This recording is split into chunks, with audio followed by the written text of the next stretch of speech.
James, I've never asked you to do this. We've had a lot of podcasts together. I'm going to ask you to close your eyes. Now, for those of you who are listening, you're going to go, this seems like the same podcast. That's because you're listening. For those who are watching on YouTube, you are going to see James's eyes are closed. And I'm going to ask you, James, a few questions. And everyone, I promise there's a very good reason we're doing this. So, James, would you please close your eyes and think of a brand that you really enjoy? Okay, this can be a restaurant. This can be a clothing establishment, any service you can think of. I'm going to give you a second. Do you have one in your head? I do. Okay. What do you like about it? And you can open your eyes now. Should I tell you what it is first, or just tell you what I like? Yeah. Tell me, no, tell me what you like about it first. I like that there's this invitation into this lifestyle that I'd like to think I want to live, even if I don't actually have the time or intentionality sometimes to live it. Is there a immense quality about a product? Is it even a product? It is. It's actually this T-shirt I'm wearing, Rourke. It came to mind. Not the only thing, but it's a product. It's a clothing brand, and there's this sense of adventure, get outdoors, live life, travel, do fun things, and there's something fun about that. Beautiful. Now, I promise I'm going to connect the dots. But, James, can you close your eyes one more time? I'm going to ask you to think about a brand that was amazing, but you don't love it as much anymore. Maybe it's the service, the quality, maybe it's just long wait times, whatever it is. Do you have a brand in mind? Not a specific brand. Let me think. Give me a Yeah, take second. take your time here. And this, guys, we're making this podcast episode today. We're talking about change. We're talking about growth. We're talking about how do we ensure that the service always stays at a level where you go, wow, no matter what growth is happening, this is not going to be one of those companies where all of a sudden things start to change. And James, while you're thinking about yours, I'm going to share a quick analogy of many of you know one of the, happiest moments of my life was when I had financial freedom to get guac at Chipotle. That was like, I made it. And now when I go to Chipotle, it's a little saltier than usual. I could put that up to, maybe there's so many changes happening and the company's so big that they switch to a different salt product. I don't know, but Chipotle for me, I loved, and I just don't have that same feeling today. Is there a company or product you can think of where you've had that It's experience? funny you say that. Jersey Mike's was mine, and I don't know if it was just different stores, but I remember loving it in college, and the most recent couple of times not loving it as much. So it could just be I changed, or it could be that, but that's funny that you said a food store because that was what came to mind for me too. So everyone's probably wondering, does this now connect to asset allocation and is it the cauliflower and the Roth conversions? No. What is something that almost everyone, I'm not going to say struggles with because some people are really good with it, but they're always going, oh, this is going to be different. Well, that word is change. And there's people that embrace change, there's people that fear change, and we are always going to be changing. That's life. When it comes to Jersey Mike's, maybe there's things that are changing where the owner goes, I would love every store to be so dialed in that whether James comes to us in New Jersey or California, he gets that Jersey Mike's ultimate experience. But as many of you are probably thinking of right now, you're probably like, you know what? That's why I go to that one restaurant near me. That's the small pop shop. And I'm kind of concerned because they just opened one across the way. And now I'm wondering, does that mean my personal service is going to start to suffer at my shop that I love? So this embracement of change is something we take very seriously here at Root. So before we dive into that in more detail today, James, do you think many of these companies, Chipotle, Jersey Mike's, Rourke, do you think they're looking at change on a consistent basis, going, what can we do to always maintain our quality of service? And do you think people from the outside go, well, Jersey Mike's is just so big, there's just nothing you can do about it? Hard to say. Are you asking, do I think they're focused on change management internally and what that looks like? I, Yes. I would hope so. I would think so. I think that also part of it comes down to as that change is happening, what are you changing for? Or in other words, what are you optimizing for? You talk about the mom and pop shop. If you want to optimize for an awesome experience, for that small town feel, you know all of your customers, they treat you well, that's awesome. There's going to be some things you say no to because of that. If you're that mom and pop shop that wants to become the next Jersey Mike's, there's going to be some things you say no to because you have to optimize for that. So I think that yes, there's change management going on always, but it comes down to what are we trying to change and for what purpose, and how is it going to move us closer to where we want to go. Love it. And the reason we're making this podcast episode today is we had a new client who said, I love seeing the videos you make. I actually feel closer to you and James. The feeling that I get from watching your videos is one of the main reasons I became a client. But I want to make sure you're not growing so quickly that the service ever starts to suffer. And I want to make sure if I'm a client, I'm excited for your growth. I'm a part of it where I'm not thinking, hey, they're doing new stuff, I'm going to be left behind.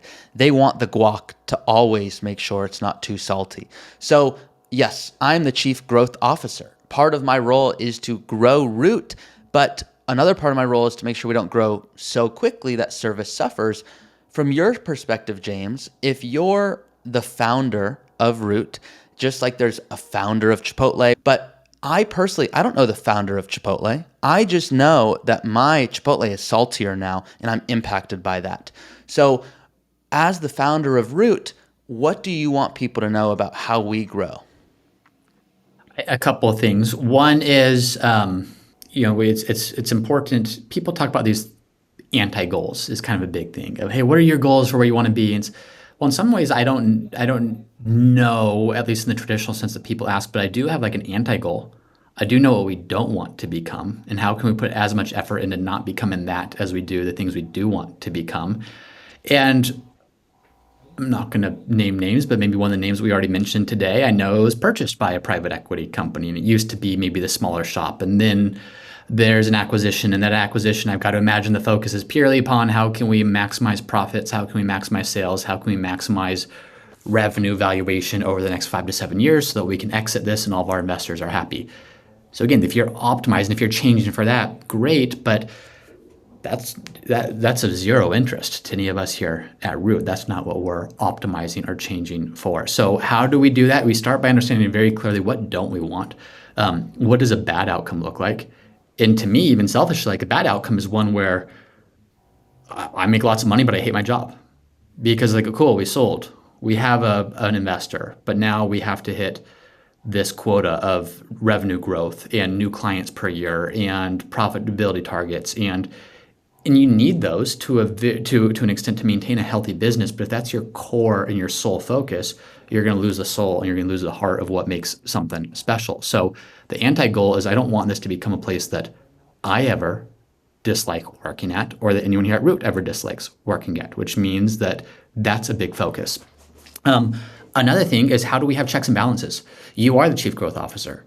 I'm confident that if I said, Ari, we need to triple the size of our company in the next 12 months, you'd say on it. And in the next week or so, you'd have a great plan and you'd be executing upon it to get us there. We could do that, but that's gonna be in direct opposition to some of our other goals. So we have checks and balances. How do we also have a VP of brand? And brand to us is both internal and external, not just a marketing thing, but it's what's the culture here at Root? What's it like for the advisors who are working here? How do we support their growth and their development and their ability to be the best they possibly can be? How do we have a regular pulse check on how are people doing here? What's the morale like? What's engagement like?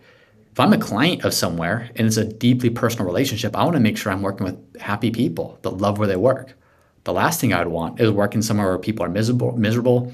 People can't wait for the weekend. People can't wait for their vacation. People can't wait to be done and leave for the day. I want to be working where that person's engaged, because most engaged workers, the people that love their work, are the people that are going to be most excellent at it. So if you tripled Root in a year, but that directly was in direct opposition to our ability to maintain this place where the best advisors can thrive and have this place where they can be developed and grow and do all these things, well, there's a checks and balance there. We're hitting this growth target, but we're missing this other target.